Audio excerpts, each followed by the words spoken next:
Hello friends, कैसे हो आप सब। आज का जो टॉपिक है ना हमारा वो है accounting for partnership from fundamental. देखो ये जो चैप्टर है, ये चैप्टर नंबर पुरानी जिसके पास पुरानी बुकें होगी शायद उसमें चैप्टर नंबर 2 हो सकता है। वैसे ही चैप्टर नंबर 1 होता है पार्टनरशिप का। डन। तो इस चैप्टर को स्टार्ट करते हैं। देखो हमें ये चैप्टर पढ़ना जो है ना, देखो उसमें इतनी सारी चीजें पढ़नी पड़ती है। डन। क्विक रिवीजन में मैं आपको सारे कॉन्सेप्ट बताने वाला और कुछ ऐसी चीजें बताऊंगा जहां ना मैक्सिमम बच्चे गलती करते हैं।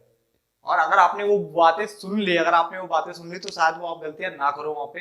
तो प्लीज ध्यान से सुनना हर एक पॉइंट को जो मैं बताने वाला हूँ। ठीक है।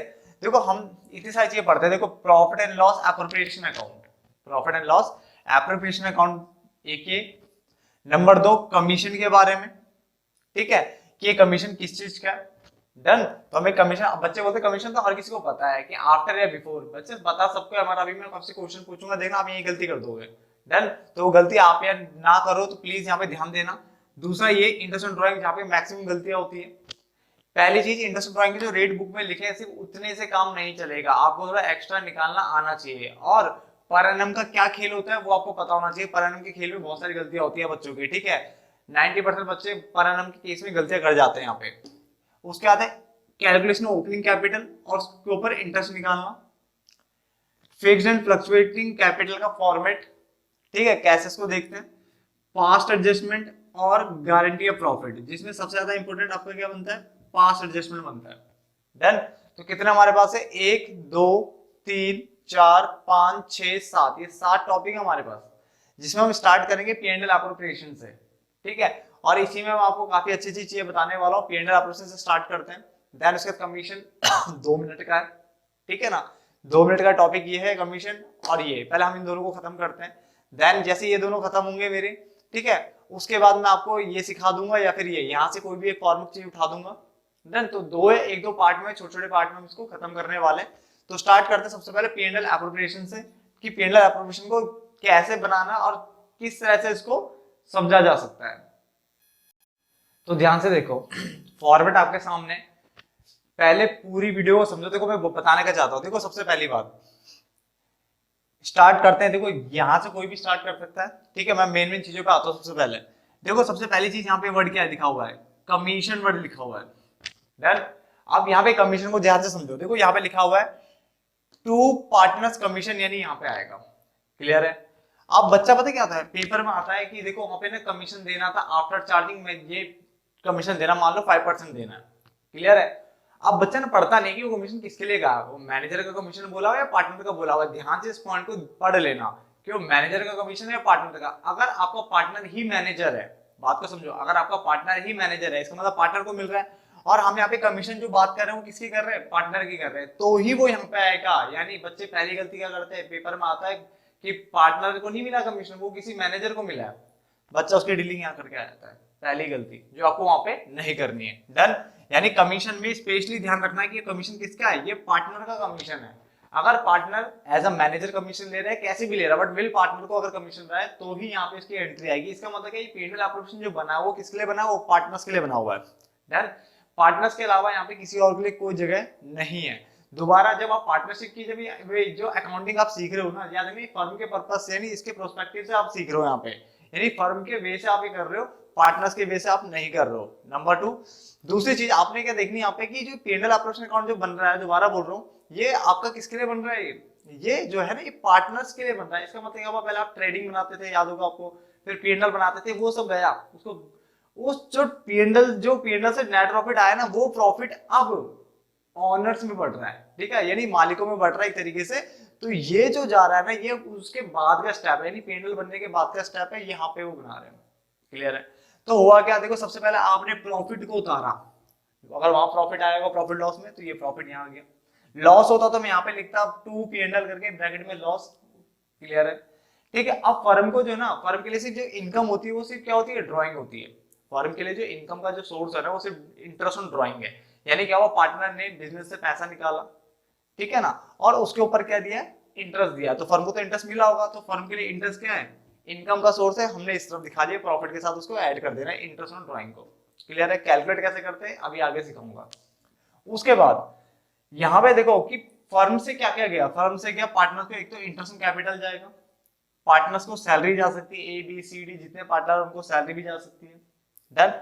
पार्टनर्स को कमीशन जा सकता है, और ट्रांसफर टू रिजर्व यानी कुछ पोर्शन हो सकता है फर्म क्या कर दे, ट्रांसफर कर दे रिजर्व में, यानी इस प्रॉफिट का कुछ परसेंट कहाँ ट्रांसफर कर दिया, रिजर्व में ट्रांसफर कर दिया। और पंगा यहाँ पे ही है, रिजर्व में भी बच्चा गलती करके आता है जब वो ट्रांसफर की बात करता है ना रिजर्व में, तो दो लाइन लिखता है, या तो क्वेश्चन में लिखा आता है कि 10% of the profit, 10% of profit जो है वो ट्रांसफर करना रिजर्व में, तो इसका मतलब होता है कि इस प्रॉफिट का 10% आपको रिजर्व में ट्रांसफर करना है। क्लियर हो गया। जबकि अगर क्वेश्चन में ये लाइन लिखी हुई कि 10% ऑफ डिविजिबल प्रॉफिट लिखा है, क्या लिखा है, डिविजिबल प्रॉफिट का 10% जो है वो ट्रांसफर करना, उसका मतलब ये होता है कि यहाँ के आइटम्स को ऐड करो सारी, इधर जितनी आइटम्स है सबको घटा लो, उसके बाद जो आपका अमाउंट आता है उसका 10% आप यहाँ पे लिखोगे, और देन इसको भी फाइनली इसको भी घटाओगे, तब जाके आपका प्रॉफिट आएगा। बात समझ में आ गई। डिविजिबल प्रॉफिट और प्रॉफिट में जमीन आसमान का अंतर है। अगर वो बोलता है कि 10% ऑफ प्रॉफिट लेना है, तो इसका मतलब आपको यहाँ का इसका 10% लेना है। क्लियर हो गया। बट अगर वो कहता है कि 10% ऑफ डिविजिबल प्रॉफिट वर्ड लिखा हुआ है, किसका लिखा है, डिविजिबल प्रॉफिट, तो डिविजिबल मतलब जो आगे जाके डिवाइड होना है पार्टनर्स में, तो उसका मतलब ये हो गया कि अगर यहाँ जितनी फिगर है यानी ये दो फिगर है, तो दोनों को ऐड कर दो, यहाँ से जितनी फिगरें दी थी सारी माइनस कर दो, मान लो आंसर आ गया 50,000। ठीक है, इन सबको घटा के क्या है 50, तो 50 का 10% कितना हो गया 5,000, तो 5,000 चले जाएगा ट्रांसफर टू रिजर्व, और अब आंसर कितना आएगा, उस 50 में से वो 5 भी चले जाएंगे, भी हट जाएंगे, रिजर्व में चलेगा, बचे 45, 45 यहाँ पार्टनर्स को बट जाएगा। क्लियर है। तो ये पॉइंट आपके क्लियर हो गए एक ट्रांसफर टू रिजर्व याद रखना, पेपर के लिए काफी ज्यादा आपके लिए एक तरह से महत्वपूर्ण क्लास होने वाली है, जो पूरा चैप्टर रिवीजन नहीं कर सकता, मैं आपको यही सारे एडजस्टमेंट समझाने वाला हूँ क्या क्या हो रहा है धीरे धीरे। ठीक है ना, इंटरेस्टेड ड्राइंग बिल्कुल प्रॉपर तरीके से सीखने वाले हैं आगे ये आपको मैंने बता ही दिया। ठीक है, ये दो ट्रीटमेंट जहां बच्चे गलती करके आते हैं पेपर में वो समझा दिया।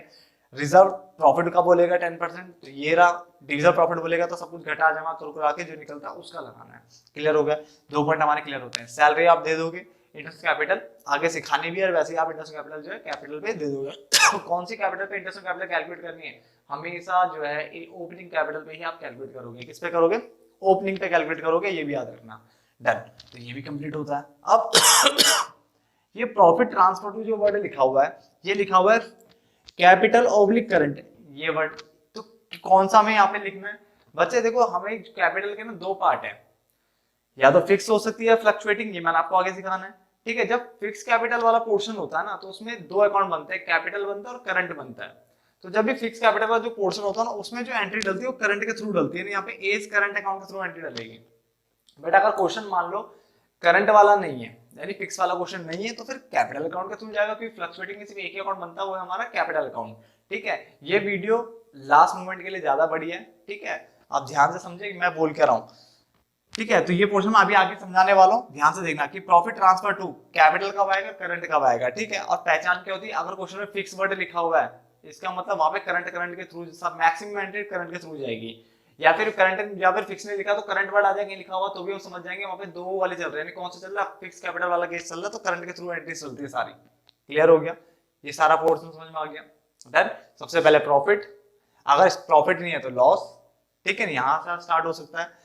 इंटरेस्ट कैपिटल, ओपनिंग कैपिटल पे कैलकुलेट करनी है, पार्टनर्स को सैलरी देनी है, ये पार्टनर्स का कमीशन है। अगर मैनेजर का कमीशन होगा तो वो पी&एल बनाना, पहले उसके लिए क्या बनाना, पी&एल बनाओ, या फिर यही साइड में से माइनस करके दिखा दो, बट मैनेजर कमीशन यहाँ पर डाल देना।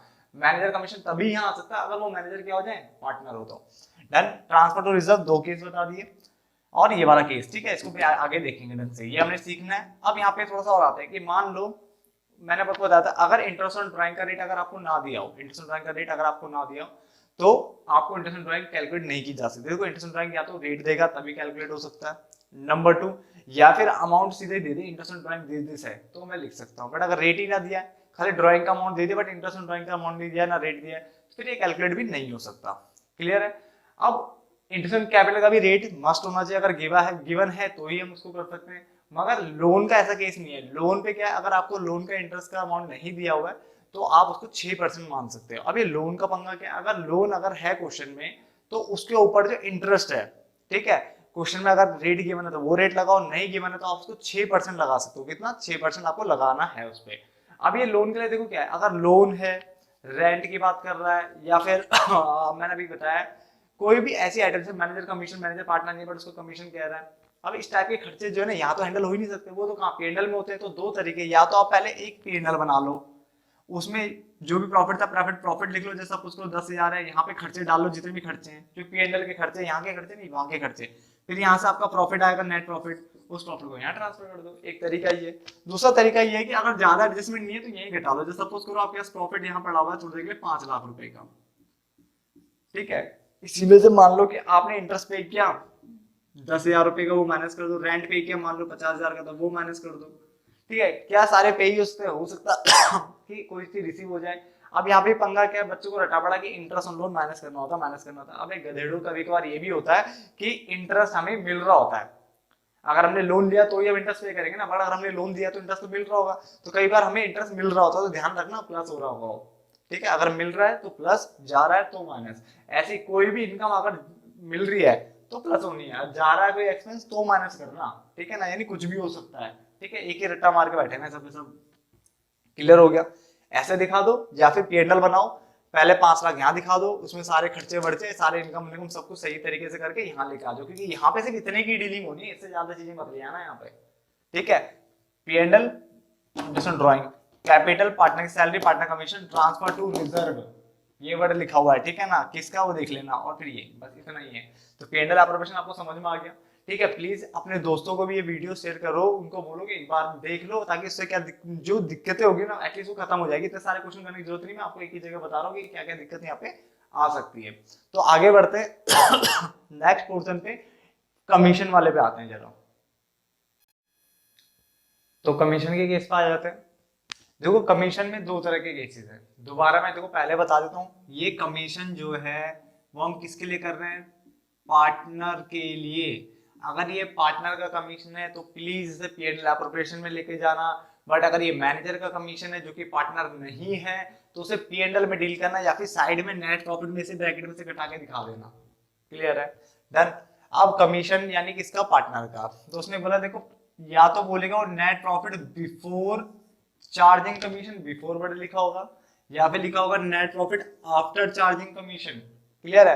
अगर बिफोर होगा तो आपको नेट प्रॉफिट निकालना है, बिफोर कमीशन जो है वो निकालना आपको, और उस पर रेट लगा देना। सपोज करो प्रॉफिट आपका 1 लाख निकलता है, तो 1 लाख का 10% अगर निकालना हो तो 10/100, 5% बोलेगा तो कैसे 5/5/100, क्लियर है। बट अगर वो आफ्टर चार्जिंग कमीशन बोलता है तो ध्यान से देखना, नेट प्रॉफिट बिफोर कमीशन यानी कमीशन घटाने से पहले नेट प्रॉफिट ले लेना आपने। जैसे सपोज करो 1 लाख, अब रेट 10% है तो 10, अरे 100 प्लस रेट यानी 110, 5% है तो 5/105, क्लियर है। तो इस तरह से आप इसको डील करोगे।